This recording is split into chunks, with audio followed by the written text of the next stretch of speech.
Villages lie empty as thousands have fled for their lives. Days before Sudan is due to be split into two independent states, the country's president has ordered his troops to cleanse rebel forces from a disputed area. President Bashir is already wanted for war crimes over genocide in Darfur. Now he's being accused of another deliberate policy of ethnic cleansing. This latest conflict is taking place along the new frontier between what will soon be a divided Sudan. Channel 4 News has obtained the first footage filmed in the disputed border state of South Kordofan. These distressing images show the aftermath of attacks on villages in the Nuba mountains. More evidence of Sudan's military campaign has emerged with the release of satellite images showing artillery units in the area. The campaigners who released them say soldiers are establishing bases with rocket launchers and armoured vehicles. We'll speak to them in a moment, but first, our international editor, Lindsay Hilsum, reports from the South Sudanese capital of Juba.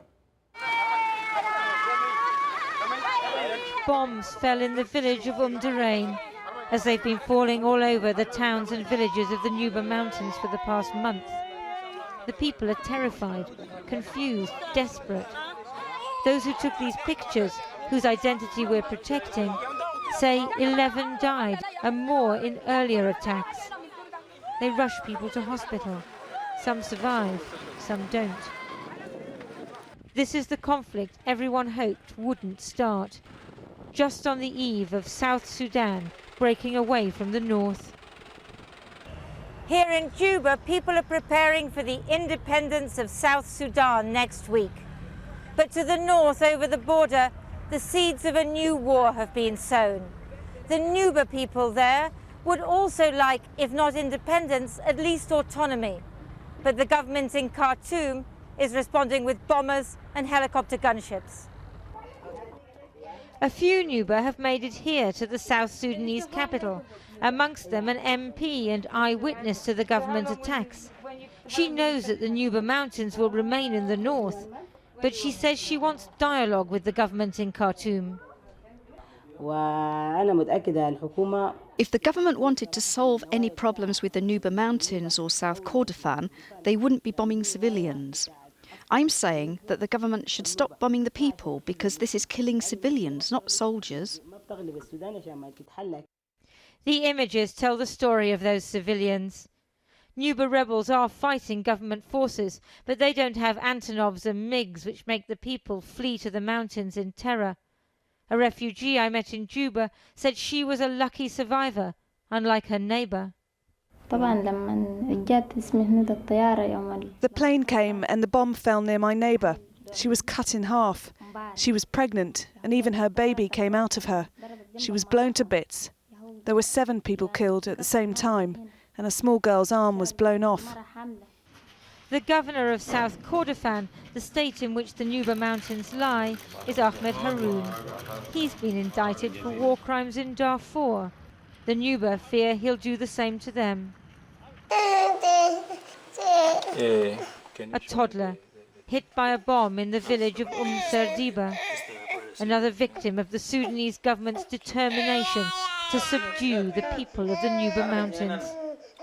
Lindsay Hilsum, Channel 4 News, South Sudan.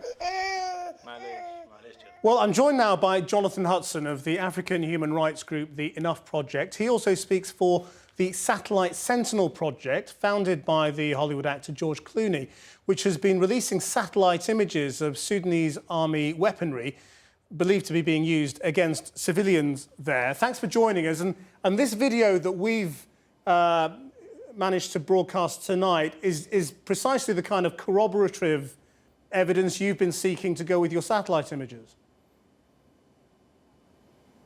ITN's exclusive video, together with the satellite imagery from Digital Globe and the photos taken from activists on the ground, just adds to a mounting pile of undeniable proof that the government of Sudan is engaged in an ethnic cleansing campaign as it has done previously in Darfur and in the disputed region of Abyei.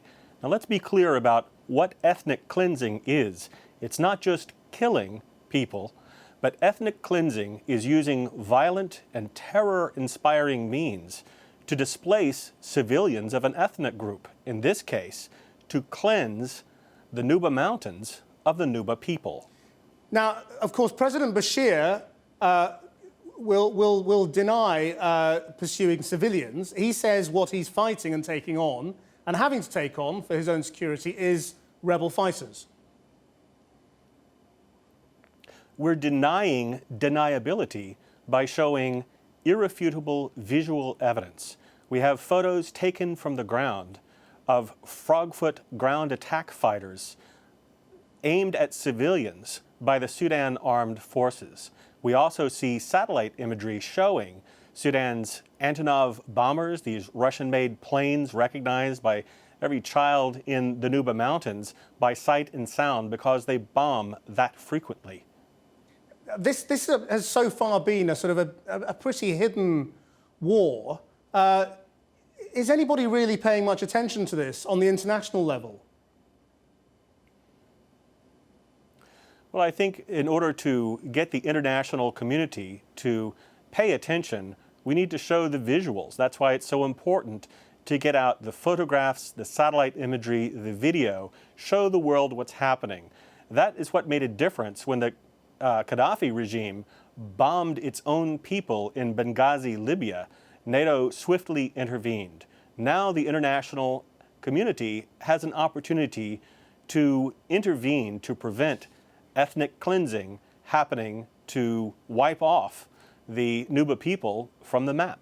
What impact do you think this is happening on this new creation of South Sudan, which is just about to declare its independence? I mean, is this just the last mopping up, if you like, of the nation before the creation of South Sudan, unlikely to die out? Or do you think this is likely to create a new front, if you like, between these two new states?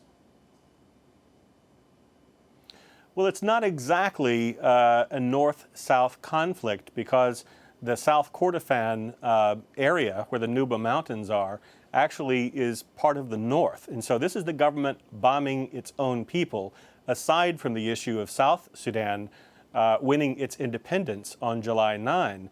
This is the government raining death on its own people. The satellite imagery that we released last night, analyzed by Harvard Humanitarian Initiative, shows that the government of Sudan is now moving rocket launchers into position near the border of South Kordofan, 2 hours drive from the border. Just one of these rocket launchers, and we've seen 4, but just one can rain down a hail of 40 rockets in a single volley. And it can fire 2 volleys in a matter of seconds. So in a matter of minutes, these rocket launchers, called grads, could essentially devastate an entire community. And that's what we're seeing with this undeniable video evidence showing women and children, civilians, being bombed. At least 10 towns and villages in places where there aren't close by legitimate military targets. Jonathan Hudson, thank you very much indeed.